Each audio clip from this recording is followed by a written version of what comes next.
हरिः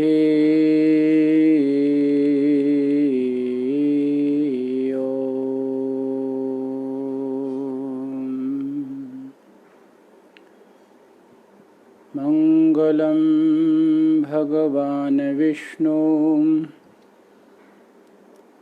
मङ्गलं गरुडध्वजा मङ्गलं पुण्डरीकाक्ष मङ्गलायतनं हरि सर्वमङ्गलमाङ्गल्ये शिवे सर्वार्थसाधिके शरणे त्र्यम्बके गौरी नारायणी नमोस्तुते सर्वस्वरूपे सर्वेशे सर्वशक्ति समन्विते भयवस्त्राहिनो देवी दुर्गे देवी नमोस्तुते श्रीचन्द्रदेवं शिवमद्वितीयं भस्माम्बलिप्तं शशिशुभ्रवर्णं पद्मासनस्थं सुखदं यतीन्द्रं वाकायचित्ते सततं भजेऽहम् गङ्गातरङ्गरमणीयजटाकलापं गौरी निरन्तरविभूषितवामभागं नारायणं प्रियमनङ्गमदापहारम् वाराणसीपुरपतिं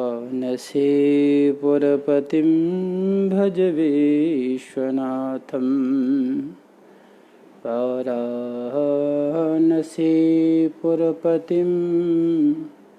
भज विश्वनाथं।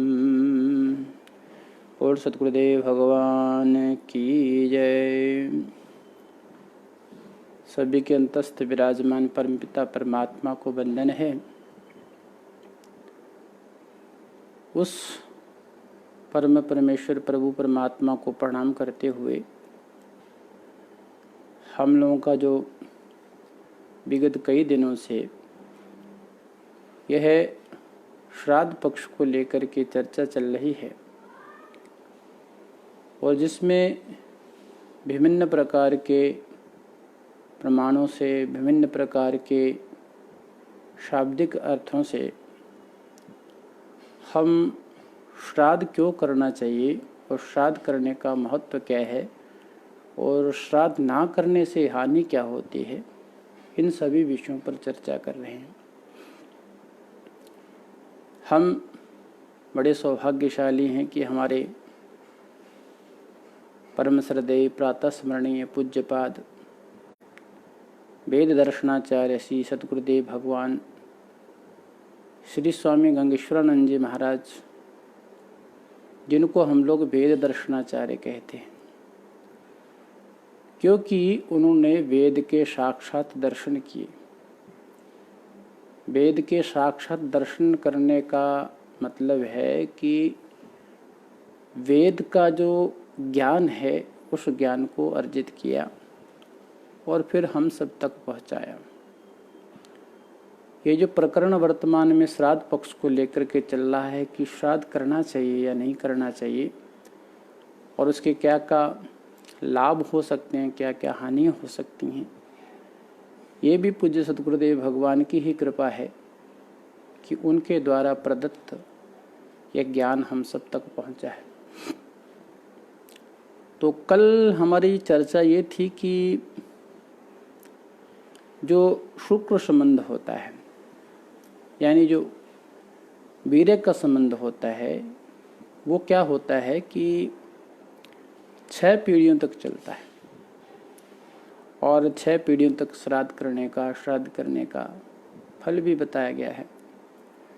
तो इस तरह मनुष्य की अपनी 6 पीढ़ियों से साक्षात शुक्र संबंध रहता है, ये हम जान गए। अपने सहित, यानी अपने सहित 7 पुरुषों का यही सापिंड संबंध है। 7 पुरुषों का यह सापिंड संबंध है। फिर भी इनमें घनीभूत होकर के पिंड बनाने की शक्ति जो है ना, वो है 21 है, 15 है, 10 है। 21, 15 और 10 अंशों में ही मानी गई है। तो 10 से कम का घनीभाव होकर के, यानी 10 से कम तो नहीं होना चाहिए, और 10 से कम का घनीभाव होकर के पिंड ही क्या बनेगा। तो कहते हैं वे तो शरीर निर्माण के नगण्य से अंश हैं। ये 3 अंश देने वाले क्रमशः पितामह और यही हैं, और यही कारण है कि श्राद्ध में इन्हीं के नाम लिए जाते हैं और इन्हीं को पिंड जानते हैं, श्राद्ध करते हैं, उनको ये अच्छे से पता होगा। तो इस प्रक्रिया को जान लेने पर यह स्पष्ट हो जाता है, जैसा हमने कल से लेकर के आज द्वितीय भाग है हमारा, और कल हमने इसकी चर्चा प्रारंभ की थी कि क्या श्राद्ध क्या वैज्ञानिक आधार है कोई। तो इस टॉपिक का हम लोगों ने, पूज्य सद्गुरुदेव भगवान ने यह नाम रखा था कि श्राद्ध कर्म विज्ञान की कसौटी पर। तो ये प्रक्रिया जो कल कुछ बताई, जो आज चली, तो इस प्रक्रिया को जान लेने पर यह स्पष्ट हो जाता है कि पुत्र का दिया अन्न, जल आदि पिता को कैसे पहुंचता है। इससे ये स्पष्ट हो जाता है। और भौतिक साधनों से जब पिता का अंश पुत्र को शुक्र रूप में मिलता है, तो कोई कारण नहीं है कि श्राद्ध रूप वैदिक विधि से पुत्र का दिया अन्न आदि सूक्ष्म रूप बन करके पिता को ना मिले। इसमें कोई संदेह की बात नहीं। दोनों में सूत्र संबंध है। दोनों में सूत्र संबंध होने से ही यह संभव हो पाता है। यह उन लोगों को भी समाधान का विषय है, यह उन लोगों के भी समाधान का विषय है जो व्यर्थ का कुतर्क प्रस्तुत करते हैं। जैसे मैंने कल में कहा ना कि न्यू जनरेशन जो अधूरा ज्ञान लेकर के और जो प्रश्न करते हैं, हमारे धर्म पर आक्षेप करते हैं, कर्मकांड की बुराई करते हैं, उसकी हंसी उड़ाते हैं, उनके जो कुतर्क प्रस्तुत करते हैं कि स्वर्गस्थ की स्वर्ग में निवास पिता को पुत्र का यहाँ दिया हुआ मिल जाता है। तो कहते हैं कि प्रवासी पिता के लिए घर पर ही ब्राह्मण क्यों नहीं जिम्मा दिया जाता। प्रवासी जो पिता हैं उन पर, उनके लिए घर में ब्राह्मण को क्यों नहीं खिला दिया जाता, उनको पिला दिया जाता। उसके साथ पाथी बांधने और ढोने का कष्ट उठाया जाता है। क्या किया जाता है? पाथी बांध मतलब रास्ते में काम आने के लिए बांधा जाता है और ढोने का कष्ट उठाया जाता है। तो देखिए, एक बात ध्यान रखना, भोगायतन शरीर ही नहीं रहता, भोगायतन शरीर ही नहीं रहता। उसके बनने के बाद भी सुदीर्घ यात्रा से उसमें क्षीणता आना स्वाभाविक ही है। हम जैसे अपने उद्योग से आहार आदि ग्रहण करते हैं और शरीर में आने वाली स्वाभाविक क्षीणता पूर्ण कर लेते हैं, यानी हमारे शरीर में कोई कमी आ जाए, कमज़ोरी आ जाए, तो हम कुछ ऐसा खाना खा के या फिर कुछ मेडिसिन आदि लेकर के उसको जो क्षीणता, जो न्यूनता आ रही है, कमजोरी आ रही है, उसको पूर्ण कर लेते हैं। उनके उस शरीर में वैसा करने की सामर्थ्य नहीं होता। वे केवल पितृ, वे केवल सामने उपस्थित भोग ही भोग सकते हैं, दूसरा कुछ नहीं। सामने उपस्थित जो भोग हैं उनको भोग सकते हैं। तो यहाँ जानने वाली बात है कि अवश्य ही प्रकृति ही उनकी यह क्षीणता दूर कर सकती है।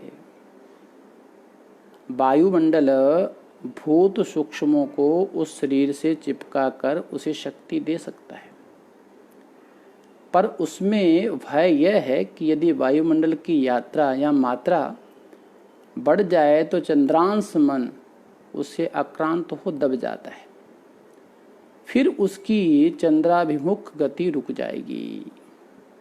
जिधर उन्हें जाना है वहाँ उनका पितृलोक है, जिधर उन्हें जाना है वहाँ उनका क्या है, पितृलोक है। चंद्र की ओर पितरों का आकर्षण तभी होगा जबकि उनमें सौम्य प्राण बढ़ेंगे। चंद्र की ओर पितृ कब जाते हैं?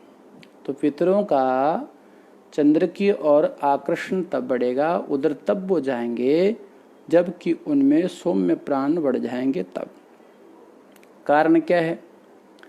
कारण एक वैज्ञानिक नियम है कि सजातीय समष्टि सजातीय व्यष्टि को आकर्षित करती है। ये वैज्ञानिक आधार है, ध्यान से सुनिए इसको। कहते हैं कि वैज्ञानिक नियम है कि सजातीय समष्टि सजातीय व्यष्टि को आकर्षित करती है, और व्यवहार में हमें यह नियम अविचलित होता है, रूप में दिख पड़ता है। कैसे दिखता है कि यदि आप एक मिट्टी का ढेला लेकर के, पत्थर लेकर के ऊपर की ओर उछालें तो वह पृथ्वी पर ही आकर के गिरेगा। क्या होता है, आप एक पत्थर का टुकड़ा लेकर के जब ऊपर की ओर उछालते हैं तो वह कहाँ गिरता है? पुनः धरती पर आकर गिरता है। तो पृथ्वी उसका आकर्षण कर लेती है, यानी पृथ्वी उसको खींच लेती है, क्योंकि सजातीय समष्टि पृथ्वी की मिट्टी सजातीय व्यष्टि है। वो पत्थर किससे बना? पृथ्वी की मिट्टी का तो अंश है ना। तो इसलिए कहा गया कि सजातीय समष्टि जो है पृथ्वी की मिट्टी सजातीय व्यष्टि है। इसी प्रकार अग्नि की ज्वालाएं सदैव ऊपर सूर्य की ओर जाती है। ये ध्यान देने वाली बात है, समझने वाली बात है, और उन लोगों को ये जवाब देने वाली बात है जो आक्षेप करते हैं। अग्नि जलती है तो अग्नि की ज्वाला कहाँ जाती है? सूर्य की ओर जाती है कि नहीं जाती है? कभी नीचे की ओर नहीं, ध्यान दीजिए, कभी नीचे की ओर नहीं, सूर्य की ओर जाती है। कारण यह है कि ऊपर स्थित सूर्य अग्नि की सजातीय समष्टि है। सूर्य क्या है? सजातीय समष्टि है। तो इस तरह स्पष्ट हो गया कि यदि पितरों में वायु की मात्रा बढ़ जाए तो वह वायु की ओर आकृष्ट हो जाते हैं और प्रेत बन करके वायु में इधर उधर भटकते रहते हैं, जिसको हम लोग प्रेत योनि आदि कहते हैं। चंद्र की ओर जा ही नहीं पाएंगे। अतः यदि हमें पितरों को प्रेत बनने से बचा करके चंद्र की ओर पितृलोक में पहुंचाना है, पितृलोक में पहुंचाना है, तो उनके सौम्य प्राणों को बढ़ाना ही होगा।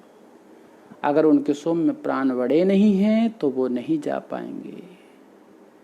तो अब आप ये प्रश्न कर सकते हैं कि सौम्य प्राण क्या है। अब इसको भी समझना चाहिए कि नया शब्द है, सौम्य प्राण माने क्या। तो उन्हें जानने के लिए वैदिक सृष्टि विज्ञान जानना अति आवश्यक है। सौम्य प्राण को जानने के लिए क्या जानना अति आवश्यक है? वैदिक सृष्टि विज्ञान। जो व्यक्ति वैदिक सृष्टि ज्ञान को नहीं जानता, विज्ञान को नहीं जानता, वो सौम्य प्राण को नहीं जान सकता। क्योंकि वेदों की मान्यता है कि सृष्टि के आरंभ में प्राण तत्व की उत्पत्ति हुई। हम कहाँ से जानते हैं प्राण तत्व की उत्पत्ति हुई? तो वेद कहते हैं कि सृष्टि का जब प्रारंभ हुआ तो उस प्रारंभ में प्राण तत्व की उत्पत्ति हुई। सह प्राण सृजत, ऐसे करके आता है। अब उसमें उसी का नामांतरण है अग्नि। उस प्राण तत्व की उत्पत्ति हुई, उसी का नामांतरण क्या है? अग्नि है। आगे चल करके उसी प्राण के दो विभाग हुए। इस बात को भाई साहब अगर आप समझ लेंगे, सुन लेंगे ना, तो आपके जीवन में बहुत बड़ी एक ज्ञान का भंडार आ जाएगा। सर्वप्रथम किसकी उत्पत्ति हुई? प्राण की उत्पत्ति हुई।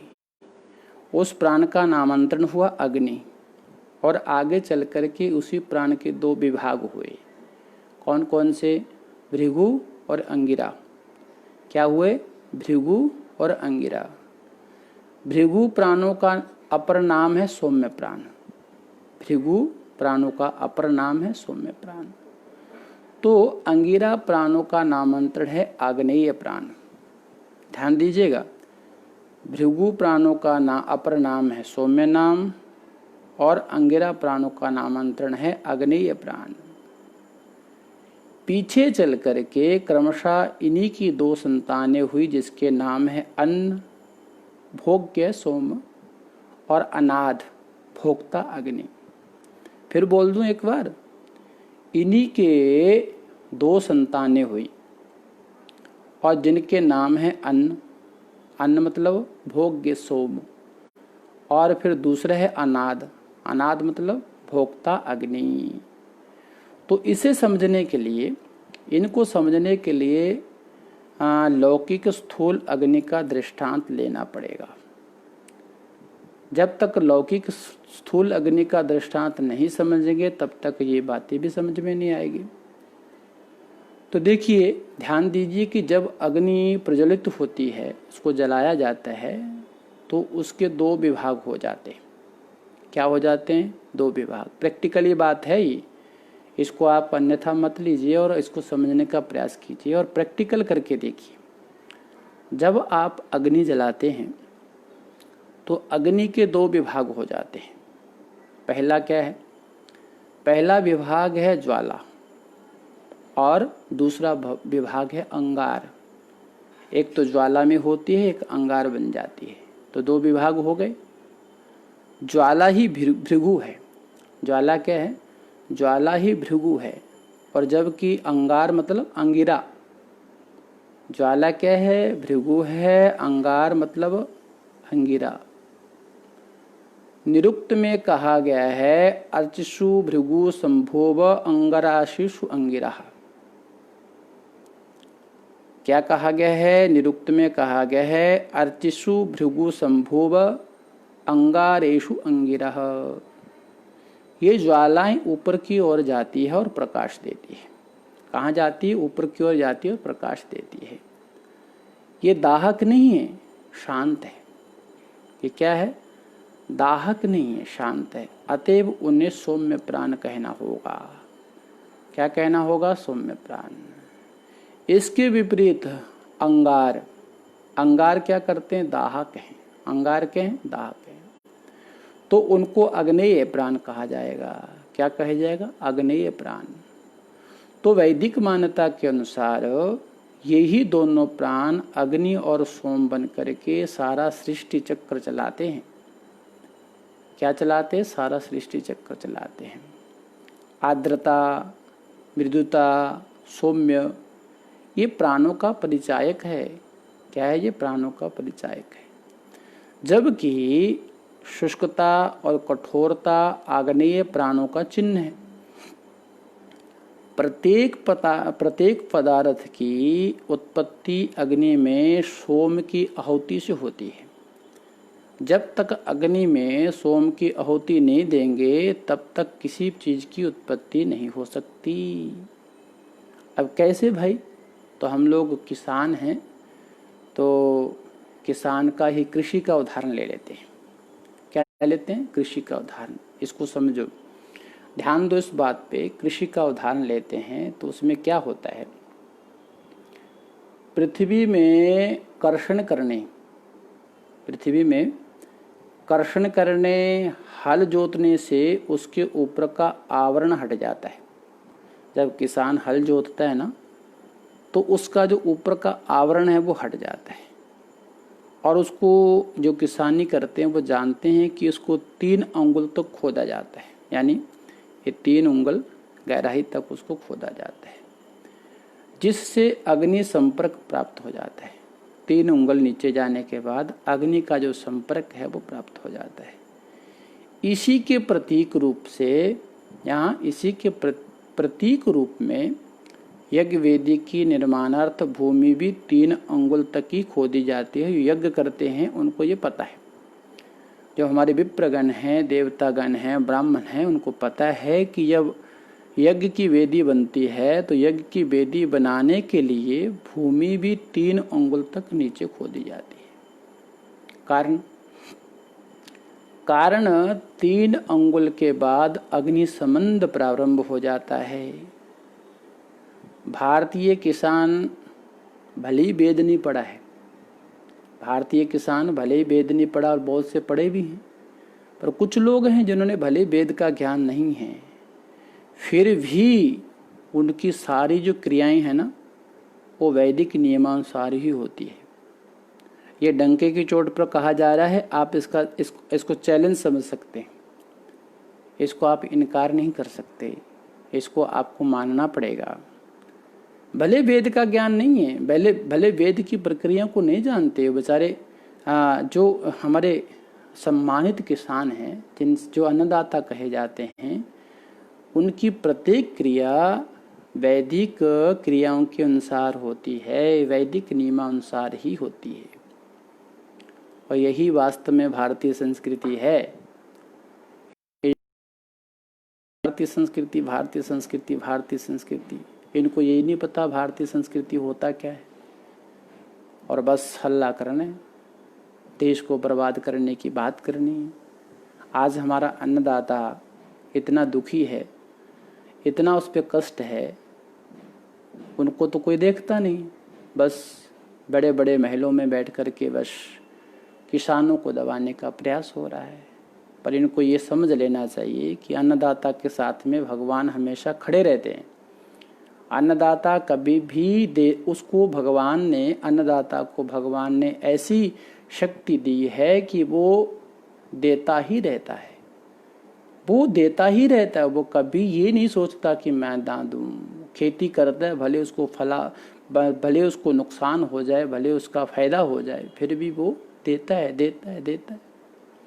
और आज अगर भारतीय संस्कृति की हम चर्चा करें तो भारतीय संस्कृति में सबसे ज़्यादा जो कष्टदायक जीवन जी रहे हैं वो किसान जी रहे हैं, हमारे अन्नदाता जी रहे हैं, क्योंकि उस तरफ सरकार का ध्यान ही नहीं है। तो सरकार को चाहिए कि ये वैदिक परंपरा को बचाने के लिए हमारे किसानों को, हमारे कृषि करने वाले अन्नदाताओं को सुरक्षित करे और उनके ऊपर ध्यान दे। तो ध्यान दीजिए, हम कहते हैं कि वास्तव में यही भारतीय संस्कृति है, जो उसकी रग रग में परंपरागत रूप से चली आ रही है, कृषि करने वाले किसानों को यहाँ चली आ रही है। प्रत्येक किसान ऐसा ही करता है। हाँ, तो हम चर्चा क्या कर रहे थे? चर्चा कर रहे थे कि जब किसान 3 अंगुल खेत भूमि को खोद करके उसके गर्भ में छिपी अग्नि को निरावरण कर देता है, तब उस पार्थिव प्राणाग्नि के में बीज रूप सोम की आहुति देता है। 3 अंगुल खोदा और उसमें बीज डालता है, तो ये क्या हुआ? सोम का उस अग्नि के अंदर में आहुति दे दी, स्वाहाकार कर दिया। बीज बोता है, आपने देखा, जो किसान है वो जानते हैं, उसमें बीज बोता है, और उसी आहुति के फलस्वरूप अंकुर उत्पन्न होता है। यदि किसान भूमि को अधिक खोद दे तो अग्नि के स्थान पर आर्द्र सोम आ जाता है।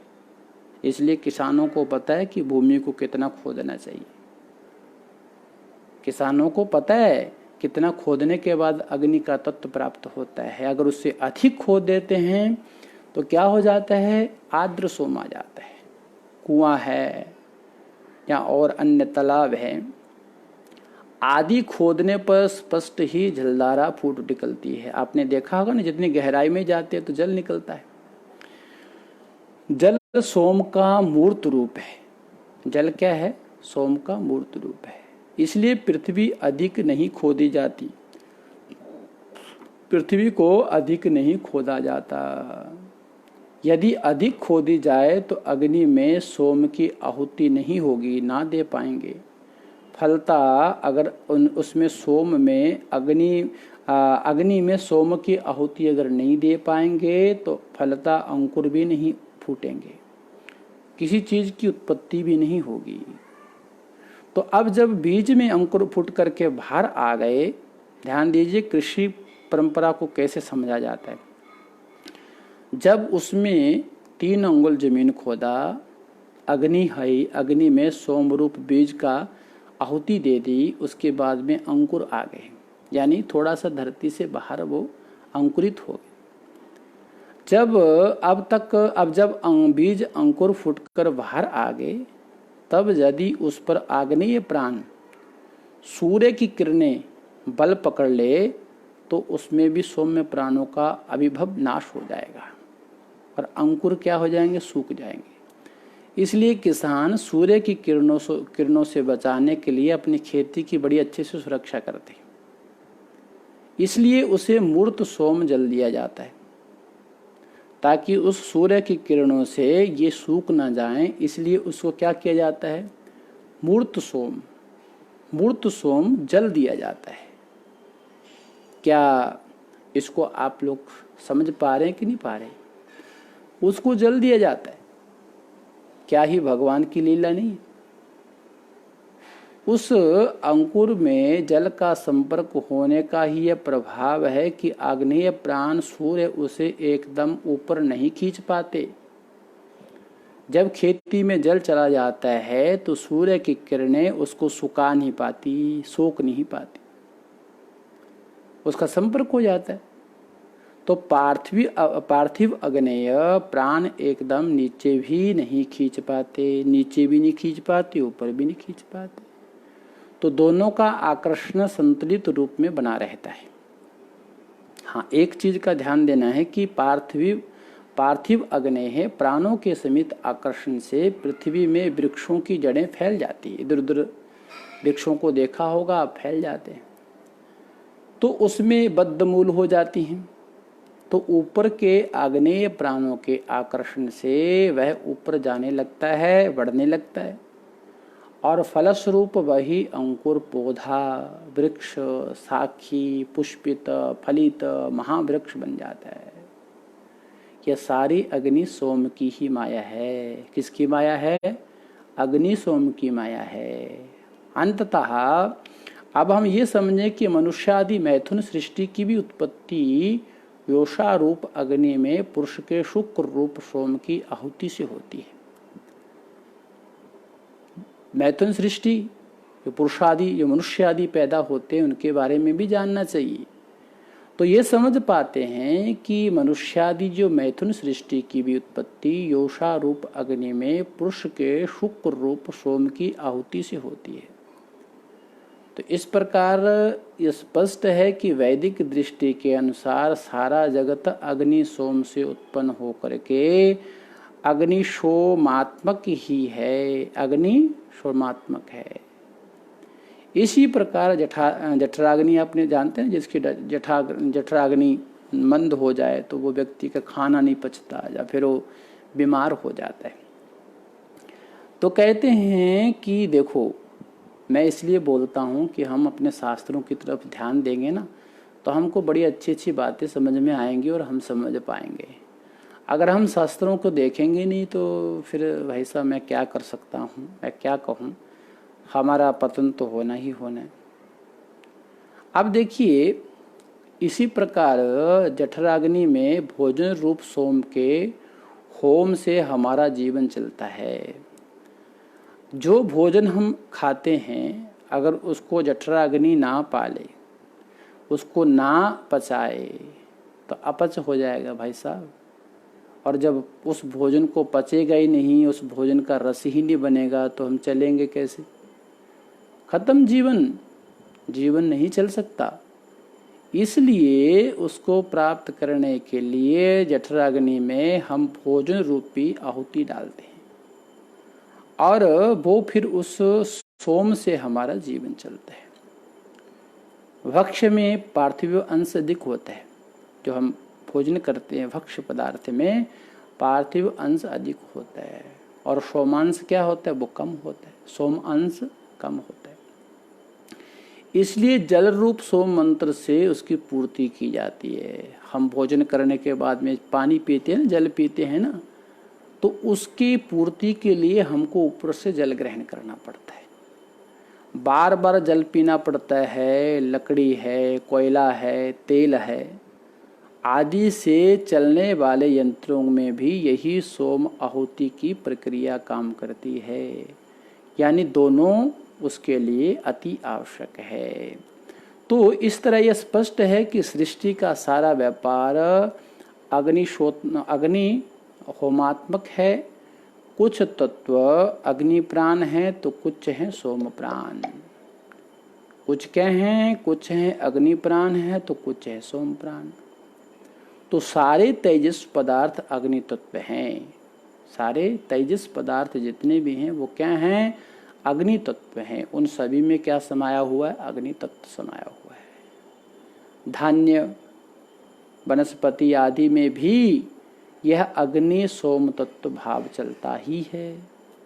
शमी वृक्ष आदि, शमी का वृक्ष होता है ना जिसको, अच्छा शमी का वृक्ष यहाँ पर क्यों कहा कि शमी के वृक्ष को पवित्र माना जाता है, उसकी पूजा होती है। तो कहते हैं शमी वृक्षादि और चित्रकादि वनस्पतियां अग्नि तत्व प्रधान है। क्या है, अग्नि तत्व प्रधान है। जबकि खस है, तिल है, यव है, चावल है, मूंग है आदि जितने भी अन्न हैं वो अन्न क्या है, सोम तत्व प्रधान है। ध्यान दीजिए, मैं एक बार फिर से बोल देता हूँ कि शमी है, शमी वृक्ष है और चित्रकादि वनस्पतियाँ हैं, ये अग्नि तत्व प्रधान है। जबकि खस है, तिल है, यव है, चावल है, मूंग है आदि जितने भी अन्न हैं वो सोम तत्व प्रधान है। साठी चावल तो अत्यधिक सोम तत्व प्रधान होता है। इनके सोम तत्व होने का प्रत्यक्ष प्रमाण यही है कि चावल आदि के पकने में पानी लगता है। कभी किसी ने देखा कि बिना पानी से किसी ने चावल पकाया हो? तो चावल पकाने के लिए पानी की आवश्यकता होती है, तो पानी तो चाहिए ना भाई चावल पकाने के लिए। जबकि अन्य गेहूं आदि में उतना पानी देने पर भी वे सड़ जाते हैं। आपने किसानों को देखा होगा, जब वो धान लगाते हैं ना खेत में, तो उस खेत से पानी को सूखने नहीं देते, बिल्कुल पानी भरा रहना चाहिए, तभी अच्छा चावल होता है। ऐसा हम लोग जानते हैं, तभी उसमें अच्छा चावल उत्पन्न होगा। और वहीं अगर उतना पानी गेहूं को दे दोगे तो गेहूं सड़ जाएगी, गेहूं सड़ जाएगा, गेहूं में बिल्कुल भी वो तत्व नहीं रहेगा। इसलिए कहा जाता है कि इस सोमांश में भी सात्विक, राजस और तामस अंश बनाए जाते हैं। सात्विक, राजस और तामस इसमें अंश बनाए जा सकते हैं। चावल सात्विक है, जब राजस है और तिल तामस है। ये क्या है, सोम अंश प्रधान है। क्या है, सोम अंश प्रधान है। अब थोड़ा सा माथा को थोड़ा सा आप लोग चेतन करें और उसको समझें कि पिंडदान में, जब हम लोग पिंडदान करते हैं तो पिंडदान में ही यव है, तिल है, चावल है आदि होते हैं। ध्यान दीजिए, बात को बड़ी समझने वाली और रहस्य वाली बात है कि पिंडदान में यव है, चावल है और तिल है, ये लिए जाते हैं। इतना ही नहीं है, पिंडदान के समय किया जाने वाला अवनेजन, प्रत्यवनेजन भी अर्थात दो बार पानी देना भी सोम तत्व का पूरक है। उसमें भी पानी देते कि नहीं देते, जल देना पड़ता है, इसलिए अन्न और जल दिया जाता है। अतएव इन सब के सोम तत्व मृत पितरों के शरीरों में पहुंच करके उनमें सौम्य प्राण के अंशों की वृद्धि कर देते हैं, और सोम तत्व पोषक होने से पितर उससे पुष्ट हो जाते हैं और चंद्र की ओर आकृष्ट होने में भी उन्हें सहायता मिलती है। इसलिए पितरों के जो है ना, हम लोग सौम्य प्राण बढ़ाने का प्रयास करते हैं ताकि वो चंद्र की ओर आकृष्ट हो जाएं। कारण क्या है कि चंद्र की ओर, चंद्र सोम प्राण की समष्टि है। इस तरह पिंडदान से पितर जो हैं वो पितर अपने नियत स्थान पर पहुंच जाते हैं। यही है पिंडदान का वैज्ञानिक रहस्य। ये क्या है? पिंडदान का वैज्ञानिक रहस्य। अब देखिए, इसमें एक प्रश्न हो सकता है, एक और प्रश्न हो सकता है कि मान लिया जाए कि पितरों को पिंडदान आदि से सोमांश प्राप्त हो सकते हैं, मान लिया जाए। कारण पिंडदान के पदार्थ और उसकी विधि में इन्हीं तत्वों की पुष्टि की और ध्यान दिया जाता है।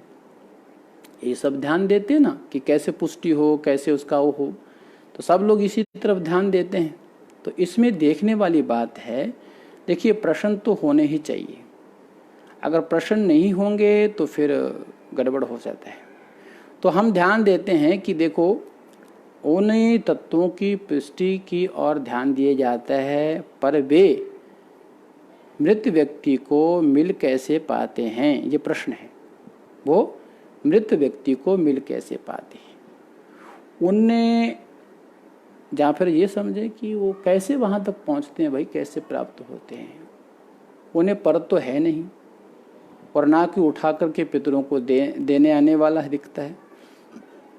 ऐसा तो है नहीं कि भाई बाजार से गए, कोई थैले में भर के कोई वस्तु लेके आ गए और ले आए घर में, ऐसा तो है नहीं। तो अग्नि के माध्यम से ही ये सब होता है। अग्नि के माध्यम से ही इन्हें सूर्य चंद्र की किरण तक पहुंचाती है। क्या? अग्नि, जो मृत व्यक्ति का आकर्षण करती है। अब ऐसा नहीं कि भाई थैला उठा के वहां कोई पहुंचाने जाता है, तो अग्नि का कार्य है। तो ये जानने वाली बात है, ये समझने वाली बात है कि चंद्र या उसकी किरणों द्वारा किसी का आकर्षण सूर्य के माध्यम से ही होगा। सुन लो बात ध्यान से कि चंद्र या उसकी किरणें, वो किरणों द्वारा किसी का अगर आकर्षण होता है तो सूर्य के माध्यम से ही होगा। कारण चंद्र की सत्ता सूर्य पर ही निर्भर होती है। चंद्र की सत्ता किस पर निर्भर है? सूर्य पर निर्भर है। अग्नि में श्राद्धकर्ता द्वारा दुग्ध, दधि आदि का प्रक्षेप करने पर वे अपना स्थूल भाव खो करके द्रव्य रूप के रूप में परिणत हो जाते हैं। क्या हो जाते हैं? द्रव्य रूप में परिणत हो जाते हैं। तब उनका नाम क्या होता है? आपा या श्रद्धा हो जाता है।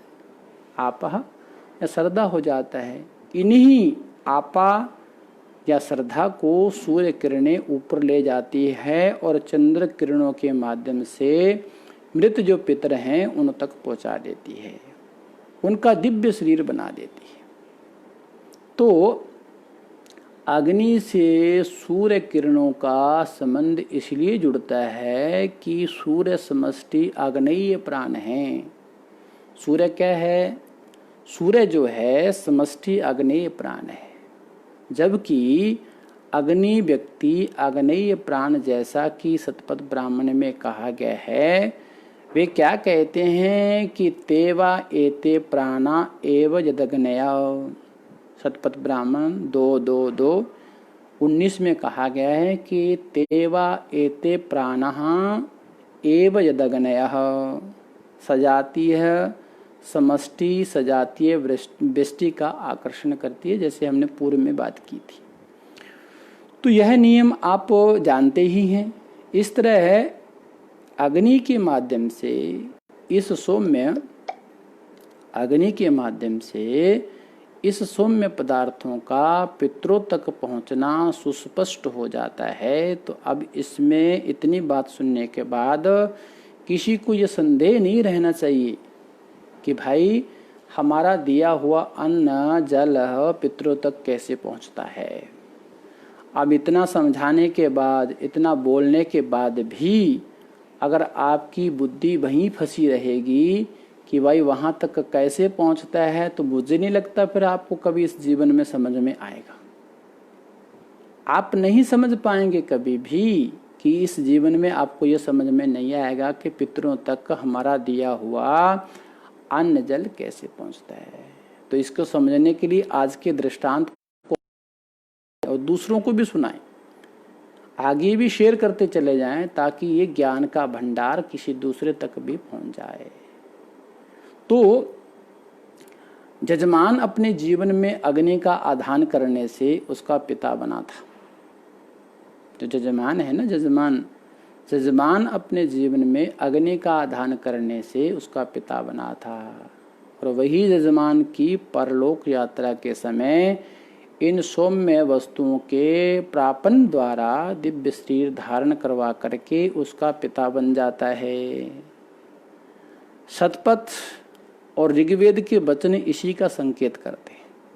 देखिए, शतपथ ब्राह्मण है, ऋग्वेद आदि है ना, इनको पढ़ना चाहिए, इनके अर्थों को समझने का प्रयास करना चाहिए। शतपथ ब्राह्मण तो बहुत अच्छा है, बहुत अच्छा ग्रंथ है।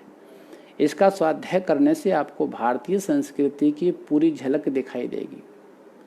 बशर्ते बस थोड़ा सा हाथ जोड़ के निवेदन है कि थोड़ा सा समय अपने धार्मिक ग्रंथों के लिए निकाल लो। हम दिन भर मोबाइल में लगे रहते हैं और फालतू के फॉरवर्डिंग मैसेज को इधर से उधर करते रहते हैं। तो उससे अच्छा है कि हम किसी आधा घंटा सही, 20 मिनट सही, 10 मिनट सही, 5 मिनट, 2 मिनट, 1 मिनट भी अगर किसी एक पंक्ति को पढ़ लेंगे तो धीरे धीरे धीरे धीरे हमारी 30 दिन में 30 पंक्तियां हो जाएंगी। फिर बढ़ते बढ़ते बढ़ते धीरे धीरे एक दिन ग्रंथ की पूर्ति हो जाती है। तो ज्ञान हमारे जीवन में हमेशा रहेगा, क्योंकि ज्ञान का कभी नाश नहीं होता, ज्ञान हमेशा रहता है। तो ध्यान दीजिए, हम बात कर रहे थे कि सौम्य वस्तुओं के प्रापन द्वारा दिव्य शरीर धारण करवा करके उसका पिता बन जाता है। शतपथ और ऋग्वेद के वचन इसी का संकेत करते हैं। पुत्रो होषा सा पुनः पिता भवति ही, ये शतपथ ब्राह्मण में लिखा है। क्या लिखा है? पुत्रो होष सा पुनः पिता भवति ही। और ऋग्वेद क्या कहता है? पुत्रासो यत्र पितरोः। ऋग्वेद 1:76। इसको पढ़िए आप। कोई पूछ सकता है, कोई ये प्रश्न कर सकता है कि पिंड तो अग्नि में डाला नहीं जाता। ये भी समझने वाली बात है कि पिंड तो अग्नि में डाला नहीं जाता, दर्भ पर दिया जाता है, तब उसका सौम्यांश कैसे पहुंचेगा भाई? ये भी विचार करने वाली बात है। तो उन्हें इस बात को समझ लेना चाहिए, जानना चाहिए कि दर्भ भी अग्नेय प्राण ही है। दर्भ क्या है? अग्नेय प्राण ही। अतः उस पर पिंडदान अग्नि में सोम की आहुतिवत हो जाता है। अब कोई शंका नहीं रही। और पिंडदान में और पिंडदान से पितरों की कैसे तृप्ति होती है, यह बहुत सा स्पष्ट हो गया होगा हमारे सभी सुनने वालों को, और ये सब बातें समझ में आगे होगी। अब थोड़ा सा एक और आगे का विषय है, उस पर चर्चा कर लेते हैं। अब संक्षेप में श्राद्ध के प्रमुख 4 अंगों का, श्राद्ध के प्रमुख जो 4 अंग होते हैं उनका विहंगम दृष्टि डाल करके यह समझने का प्रयास करें कि श्राद्ध करने वाले जो 4 प्रमुख अंग हैं उनका क्या क्या हो सकता है। संक्षेप में इसलिए कहना है गुरुदेव भगवान को कि अगर उसका विस्तार होगा तो फिर विस्तार बहुत लंबा हो जाएगा। तो इसलिए विस्तार ना हो, थोड़ा सा उसको संक्षेप में हम उसकी चर्चा करें। तो ध्यान दीजिए कि श्राद्ध के मुख्य 4 अंग कौन कौन से हैं। सर्वप्रथम इसको आप लोग नोट कर सकते हो और अपने ब्राह्मण को जो आपके यहाँ श्राद्ध करने आए उसको आप बता सकते हो, उससे पूछ सकते हो। श्राद्ध के मुख्य 4 अंग हैं। पहला क्या है? होम है। दूसरा क्या है? पिंडदान है। तीसरा क्या है? तर्पण है। और चौथा क्या है? ब्राह्मण भोजन। श्राद्ध के मुख्य 4 अंग कौन कौन से हैं, एक बार फिर सुन लो। पहला होम है, दूसरा पिंडदान है, तीसरा तर्पण है और चतुर्थ है ब्राह्मण भोजन। अग्नि में होम और दर्भ पर पिंडदान पितरों को सौम्य प्राण तत्व पहुंचाने की विधियां हैं। यह तो आप समझ ही गए होंगे कि वेद भी इसकी श्राद्धंगता बताता है, वेद भी इसका समर्थन करता है। वैश्वानरो हविर्दम जुहोमि सा विभर्ति पितरम पिता महान, अथर्ववेद में लिखा है। और फिर क्या कहा है कि ब्रह्मणा शुद्धा युतपुत्तः घृतेन सौम्यंस वस्तुटुंडलः यज्ञः इमे आपः प्रविश्यत प्रतिगृह्णातु वचरुः एवं पक्त्वा सुकृतामेव लोकम। इसका भाव क्या है? हो सकता है कि ये मंत्र के अर्थ सबको ना आते हों भाई, तो गुरुदेव भगवान ने इसका स्पष्टीकरण किया है। कहते हैं कि मैं अग्नि में जो इस हवि का होम कर रहा हूँ ना, भाव देखिए, एक मैं और निवेदन कर दूं, आप कोई भी साधना करें, कोई भी भक्ति करें, किसी का भी हवन करें, पूजन करें, तो उसमें विशेष एक बात का ध्यान रखना, अगर आपका भाव नहीं है, आपकी श्रद्धा नहीं है, तो आप ये जान लीजिए कि आपकी वो की हुई भक्ति, किया हुआ हवन, की हुई आरती, की हुई पूजा सब निष्फल है, उसका कोई फल नहीं। तो जब कोई हवन कर रहा होता है तो उसको मन में क्या होना चाहिए कि मैं अग्नि में जो इस हवि का होम कर रहा हूँ, वह हवि मेरे पितामह आदि का पोषण करता है। ऐसा श्रद्धा और विश्वास और भाव रहना चाहिए। और कहना चाहिए कि हे दिवंगत प्राणी, हमारे इस पिंड रूप चरु को स्वीकार करें और उसके परिपाक के या उसके परिपाक से पुण्य आत्माओं के लोक में पधारें। आपको दिया जाने वाला यह पिंड रूप चरु वेद मंत्रों द्वारा शुद्ध किया गया है और घृत आदि पदार्थों से सम्मिश्रण से पावन है, पवित्र है, और इसको मधुर बनाया गया है, मीठा बनाया गया है, जिसमें प्रचुर मात्रा में सौम्यंश भरा है। पितृयज्ञ संबंधी इन चावलों से यह पिंड रूप हवि निर्मित की गई है। इतना ही नहीं, यह अवनेजन और प्रत्यवनेजन आदि श्राद्धीय क्रियाओं द्वारा जल से भी प्रविष्ट किया गया है, जल से आर्द्र किया गया है। तर्पण में तिल और जल की प्रधान होते हैं। तर्पण जब करते हैं ना, उसमें तिल होता है और जल होता है, यही प्रधान होते हैं, दूसरा तो कुछ होता नहीं। ये दोनों भी सौम्य प्राण तत्व है। क्या है? सौम्य प्राण तत्व। इनसे भी पितरों को चंद्रलोक की ओर जाने में सहायता मिलती है। कहाँ मिलती है? सहायता मिलती है। अब देखिए, वेद भी तर्पण का श्राद्ध के अंग रूप में विधान करता है। वेद तर्पण का श्राद्ध के अंग रूप में विधान करता है। अथर्ववेद क्या कहता है उसको सुनो। एतास्त्वाधारः उपयन्तु विश्वाः, एतास्त्वाधारः उपयन्तु विश्वाः स्वर्गे लोके मधुभत् पिन्वमानः, स्वर्गे लोके मधुभत् पिन्वमानः। इसका भाव क्या है कि तर्पण में दी हुई हमारी ये समस्त जलधाराएं आपको प्राप्त हो और स्वर्ग में मधुर बनकर आपको प्रसन्न करें। यहाँ किसी कारणवश हवन ना हो, यहाँ ऐसी भावना रखनी चाहिए। श्राद्ध कर्म करते समय ऐसा भाव मन में रखना चाहिए। फिर कहा कि यहाँ किसी कारणवश हवन संभव ना हो पाए, वहाँ अंततः श्राद्ध की समाप्ति तक अखंड दीप रखने की प्रथा है। कहीं हवन नहीं होता ना, तो वहाँ अखंड दीप जला करके रख देते हैं, जो एक अग्नि का ही प्रतीक है। उसमें भी तो अग्नि रहती है, अग्नि का प्रतीक है। वैसी स्थिति में वही दीपक श्राद्धीय वस्तुओं को या श्राद्धीय वस्तुओं के सौम्य प्राणांशों को पितरों तक पहुँचाने का माध्यम बनता है। अब श्राद्ध का जो चौथा अंश है ना, वो है ब्राह्मण भोजन। श्राद्ध का चौथा अंश क्या है? वो है ब्राह्मण भोजन। आज के कुछ लोगों को कभी कभी यह खटकता है और वे यह भी कहने का दुस्साहस करते हैं कि क्या इसमें भी वेद का प्रमाण है। मैं उन लोगों को डंके की चोट पर चैलेंज के साथ कह सकता हूं जो ये कहते हैं कि भाई, कई लोग कहते हैं कि भाई श्राद्ध में ब्राह्मणों को भोजन कराने का वेद में कहीं कोई उल्लेख नहीं। ऐसा लोग कहते हैं, पर सद्गुरुदेव भगवान कहते हैं कि भाई जिसने वेद पढ़ा ही नहीं है, जिसको वेद के बारे में पता ही नहीं है, तो वो मूर्ख क्या कहेगा?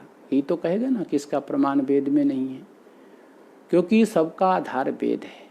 और लोग वेदों को लेकर के चर्चा करते हैं कि ये वेद में है, ये वेद में नहीं है।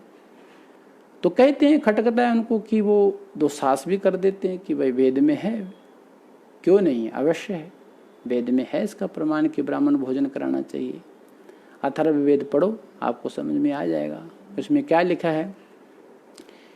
इम मोदनम निदने प्राणेषु, इदम इम मोदनम निदधे ब्राह्मणेषु विष्ठारिणम लोकजितम स्वर्गम। 4:34 और 9, 4:34-9 अथर्ववेद में देखिए। इम मोदनम निदधे ब्राह्मणेषु विष्टारिणम लोकजितम स्वर्गम। इसका भाव क्या है? इस भाव को समझिए। इस मंत्र का भाव क्या है कि ये ओदन ओदन मतलब भात, इस भात से उपलक्षित भोज्य पदार्थ मैं ब्राह्मणों के बीच स्थापित करता हूँ। ये भाव देखिए क्या है। इन्हें खिलाता हूँ जो विस्तार पाकर के लोकांतर को जीतते हुए स्वर्ग जाते हैं। अब तो शंका का समाधान हो गया होगा कि भाई वेद में कहीं इसका समर्थन नहीं है। तो अगर आपको समझ में आया तो वे अथर्ववेद पढ़ के देख लो। अब सच पूछें तो बात इतनी सी है कि श्राद्ध में ब्राह्मण भोजन ही एक प्रमुख विधि है, जिससे श्राद्ध का, पितृपक्ष का, देव यज्ञ का या फिर उससे स्वतंत्र अस्तित्व और वैशिष्ट्य बन पाता है। अगर श्राद्ध किया और ब्राह्मण भोजन नहीं कराया तो फिर अधूरा है। अन्यथा पितृयज्ञ में ब्राह्मण भोजन के स्थान पर देव यज्ञ की तरह होम का भी प्राधान्य होता है। ये दोनों में कोई अंतर ही नहीं रह जाता, ये दोनों समान है। यही कारण है कि परिस्थिति विशेष में जहाँ श्राद्ध में होम नहीं हो पाता, वहाँ के लिए आचार्यों ने श्राद्ध काल तक प्रज्वलित अखंड दीप को अग्नि के विकल्प में मान लिया। शास्त्रज्ञ जानते हैं कि प्रधान में कमी विकल्प नहीं होता। शास्त्रज्ञ क्या जानते हैं? जानते हैं कि प्रधान में कभी विकल्प नहीं होता। अतः श्राद्ध के स्वरूप रक्षणार्थ ब्राह्मण को खिलाना अनिवार्य है, ब्राह्मण को भोजन कराना अति अनिवार्य है। अब पूछा जा सकता है कि श्राद्ध में अग्नि होम को गौण बना करके ब्राह्मण भोजन को इतना प्राधान्य देंगे तो अग्नि के अभाव में दिया हुआ काव्य आदि पितरों तक कैसे पहुंच पाएगा भाई? ये प्रश्न हो सकता है। क्या प्रश्न हो सकता है कि श्राद्ध में अग्नि होम को गौण बना करके ब्राह्मण भोजन को इतना प्राधान्य महत्व क्यों दिया? तो अग्नि के अभाव में दिया हुआ काव्यादि पितरों तक कैसे पहुंच पाएगा? तो कहते हैं किसी भी वस्तु को देव या पितरों तक पहुंचाने का माध्यम आपने अग्नि को ही माना है। ये प्रश्न कर रहे हैं लोग, माना है कि नहीं माना? तो इस पर कहना होगा कि ब्राह्मण द्वारा ही वेदों में बहुधा वर्णित है कि सृष्टि के समय ब्राह्मण, अग्नि और गायत्री। ध्यान दीजिए, ये बात हमेशा आपको समझ में नहीं आएगी, ना कभी सुनाने वाला कोई होगा। कहते हैं कि सृष्टि के समय ब्राह्मण, अग्नि और गायत्री छंद तीनों प्रजापति के मुख से प्रादुर्भूत हुए हैं। सृष्टि के प्रारंभ में ब्राह्मण, अग्नि और गायत्री छंद ये तीनों प्रजापति के मुख से प्रादुर्भूत हुए हैं। इस प्रकार तीन की सहोदर ब्राह्मण भी अग्नि स्वभाव भी है। ब्राह्मण क्या? अग्नि स्वभाव, अग्नि का स्वरूप ब्राह्मण को माना जाता है। अतः अग्नि की तरह ब्राह्मणों के माध्यम से भी भोजन रूप में उपस्थापित पायसादि वस्तुओं के सार सौम्य प्राण पुंजों के पितरों तक पहुंच जाने में किसी प्रकार की बाधा नहीं होती, ये संदेह नहीं करना चाहिए। इसके अतिरिक्त वेदविद ब्राह्मण गायत्री आदि अपने वैदिक मंत्रों की दिव्य शक्ति का भी पितरों तक श्राद्ध द्रव्यों के सौम्य प्राण पुंजों के उनको पहुंचाने में उपयोग कर सकते हैं। अतः ये बात जानने वाली है, ये बात समझने वाली है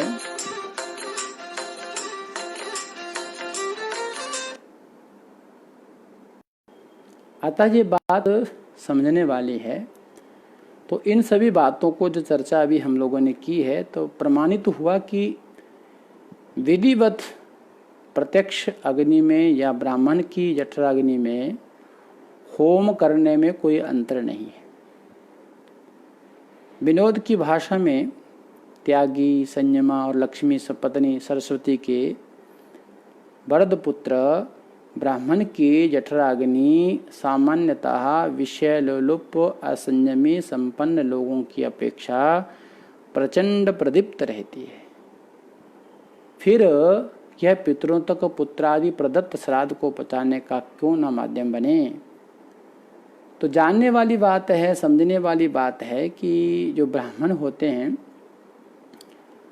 और ब्राह्मणों को जो हम अन्न आदि खिलाते हैं और खिलाया, यानी ब्राह्मणों को जो हम खिला दिया जाता है या अग्नि में जो होम दिया जाता है, उसका स्थूल भाग तो पितरों को मिलता ही नहीं, तो उसका आप या श्रद्धा रूप सूक्ष्म सार ही उन्हें मिलता है। तब विधिवत ब्राह्मणों के मुख में भी श्राद्ध का होम करने पर पितरों को उसके मिलने में बाधा ही नहीं होती। इस तरह पिंड दान आदि से पितरों की तृप्ति कैसे होती है, इसका पूर्ण स्पष्टीकरण हो जाता है। तो अब देखिए, अब इसका उपसंहार इस प्रकार से है कि हम समझते हैं कि आज तक जितने हम लोगों ने श्राद्ध की चर्चा की या श्राद्ध के विषय में हम लोग विचार किए, तो इन आख्यानों से आप लोग भली भांति जो समझ गए होंगे कि हिरण्मयी प्रोज्वला अमन भारतीय संस्कृति, इस संस्कृति में पितृतत्व का क्या स्थान है और वह कितना व्यापक है, कितना दूरदर्शितापूर्ण है एवं कितना युक्ति युक्त है। हम यदि इन नित्य नैमित्तिक पितरों से सश्रद्ध सुदृढ़ संपर्क स्थापित कर लें तो इहलोक तथा परलोक स्थिति में भी उनकी छत्रछाया से या उनकी छत्रछाया में निश्चय ही सुखपूर्वक जीवन ज्ञापन कर सकते हैं। तो पूर्व में हमने कहा था कि जिस पर पितरों की कृपा नहीं है, पितरों का आशीर्वाद नहीं है, वो व्यक्ति का जीवन अधर में लटका रहता है। भगवान की कृपा हो अलग बात, पितरों की कृपा होना अति अनिवार्य है। तो आज तक हम लोगों ने ये श्राद्ध पक्ष को लेकर के विभिन्न प्रकार के प्रश्नों का, विभिन्न प्रकार के शंकाओं का समाधान पूज्य सद्गुरुदेव भगवान के मुखार बिंदु से श्रवण किया, जिसका इस दास को वाचन करने का सौभाग्य मिला है। और मैंने पूज्य सद्गुरुदेव भगवान के उस ग्रंथ में से लेकर के और अपनी वाणी के द्वारा पूज्य सद्गुरुदेव भगवान के ही उपदेश लेख, उनके जो बताए हुए मार्ग हैं, उनके बताए हुए ज्ञान को आप सब तक पहुंचाया है। और ये बात कहनी है कि कभी कभी ऐसा होता है कि भाई जीवा है नहीं पलटती, कभी कभी ऐसा है कुछ शब्दों का उच्चारण नहीं हो पाता। आप उस पर ध्यान ना दे करके आप अपनी मति के अनुसार इसका चिंतन करेंगे। और मैं इतने कहते अपनी वाणी को पूज्य सद्गुरुदेव भगवान के चरणों में समर्पित करते हुए अपनी वाणी को विराम देता हूँ और आपकी मंगल कामना करते हुए हरिओम तत्सत, हरिओम तत्सत। बोल सद्गुरुदेव भगवान की जय।